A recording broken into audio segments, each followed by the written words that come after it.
तर ऑफिसनंतर मी जेव्हा घरी आले तेव्हा नवरोबा बोलले की आपण आज धायरेश्वरला जाऊया दर्शनासाठी. असंच दर्शन करायची इच्छा झाली. सोमवार होता, सो आम्ही गेलो दर्शनाला. म्हटलं ठीक आहे चला, मला पण दर्शन घेता येईल. सो गेलो आम्ही. मग तिथे गेल्यावर समजलं की तिथे महाशिवरात्रीची तयारी चालू होती बाहेरच्या साईडला. आतमध्ये असं दर्शन घेता येत होतं. बाहेरच्या साईडला थोडंसं असं टेंट वगैरे टाकलेले, महाशिवरात्रीची तयारी चालू होती.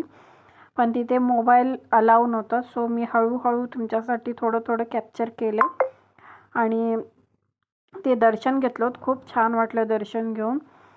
छान इथं महादेवाचं हे आहे पेंड आणि बाहेर नंदी असं आहे इथे.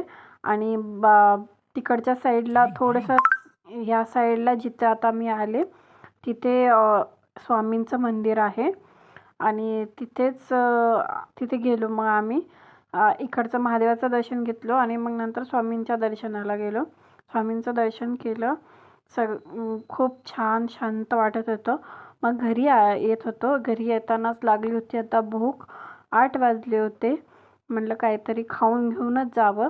मग आम्ही तिथे कचोरी ऑर्डर केली.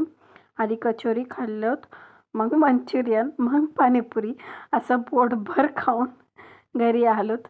सो असा होता आज आमचा दिवस. सो पुन्हा भेटू नेक्स्ट व्लॉगमध्ये. बाय.